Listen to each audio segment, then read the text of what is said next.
Bryant, his daughter, and 7 other people. What I found so far, as far as the timeline of the events is concerned, is the pilot contacted the control tower at Burbank Airport around 9:30 a.m., and the tower was aware the pilot had been circling for about 15 minutes. The pilot eventually headed north along the 118 freeway before turning to the west and started following above the 101 freeway around Woodland Hills, California. Around 9:40 a.m., they encountered more weather, as in seriously heavy fog, and the chopper turned south. This was critical because they turned towards a mountainous area. The pilot suddenly and rapidly climbed from about 1,200 feet up to 2,000 feet. However, moments later, around 9:45 a.m., they flew into a mountain at 1,700 feet above sea level. Flight tracker data shows they were flying at about 161 knots, or about 185 miles an hour, when they made contact with the ground. That is extremely fast.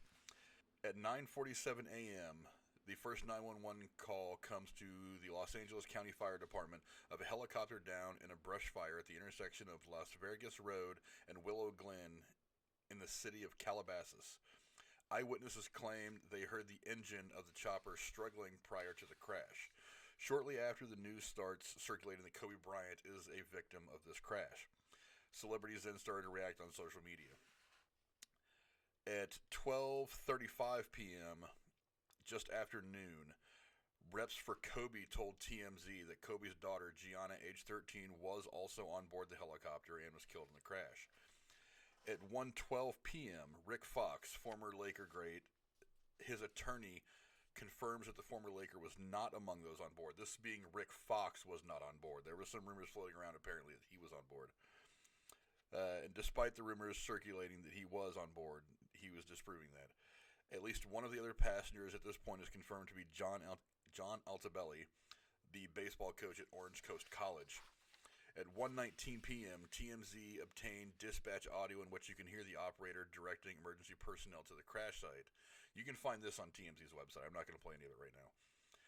At 2:30 p.m., there's a press conference from the Los Angeles County Fire Department and first responders.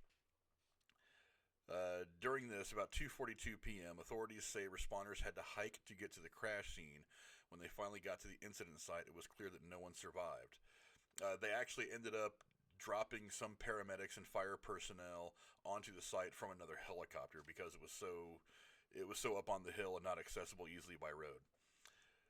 Officials say they believe 9 people were on board, 1 pilot and 8 passengers. There were no survivors.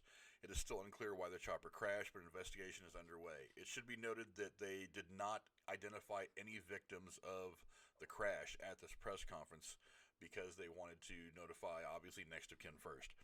Although it was already widely being reported that Kobe Bryant and his daughter were among the dead.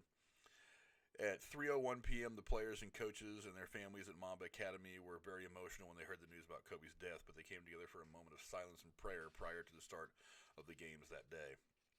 At 4:30 p.m., it is noted that LA weather was extremely foggy Sunday morning, and law enforcement sources said that even LAPD air support was grounded because of the fog.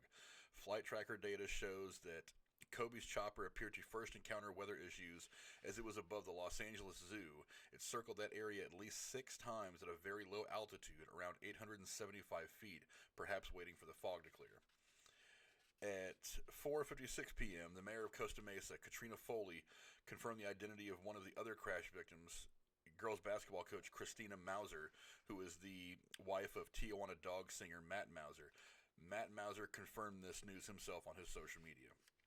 That is roughly the timeline, and we'll go into the names of the other people that are on board here in a minute. The helicopter in question is actually right here. I'll put it over the rotating pictures of the crash site.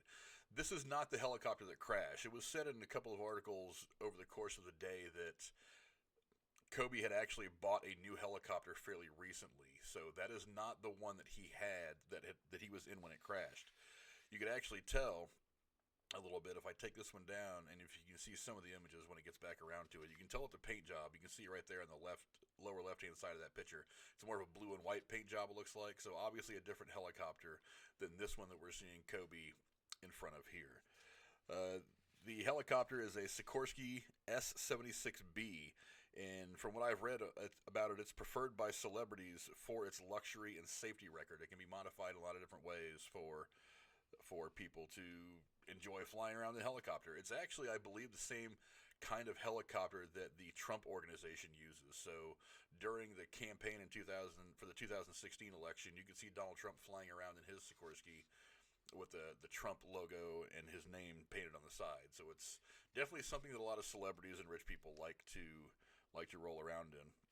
The tail number for this particular flight that crashed, killing Bryant and the others, is N72EX. You can actually go to, I think it's Flight Tracker or FlightRadar.com, and you can actually track the helicopter through its entire flight from when it took off up to the point where it crashed.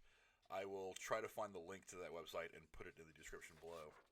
As for the list of all the people that were on board, all 9 of them have now been identified. Obviously, Kobe Bryant, age 41. His daughter, Gianna, age 13.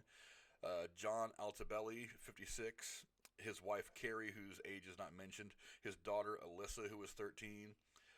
Christina Mauser, who I mentioned earlier. The pilot's name was Ara Zobayan, or Zobayas. I think I may have written it down wrong. There were also 2 other people on the helicopter. Payton Chester, who was another teammate of the 2 young girls. It didn't say her age. And her mother, Sarah Chester, were also on board. Those are the names of the 9 people that were lost in this very unfortunate incident yesterday. Not much more to say about this. Horribly tragic. Just a bad thing all around. I was reading that the NTSB, the National Transportation Safety Board, that their official report will not be released for probably about a year. This is kind of par for the course when you're investigating any kind of a crash of an aircraft, because they have to gather a lot of data. They have to process it all. If there is a black box on the airplane, they have to analyze that. They have to put all that together. It's going to take time. Now, certainly some aspects of it will come out over the course of the investigation, but the final report, there's a lot of people are saying, won't be out for probably about a year, maybe a little more. It's easy to understand looking at pictures like the ones that are on your screen right now that there's just no way to survive. I don't know if I put the picture on here or not, but there is one aerial view of it where that little tail section you see on the left is the only thing that's left. The rest of it is just a burning debris field. So it's hard to imagine that anybody would have survived that. But once again, to the Bryant family, to the Altobelli family, the Mauser family, the Zobayan family, and the Chester family, our deepest condolences from everybody here at the channel and for people all over the world, the basketball world, the entertainment world. Just a terrible situation all around.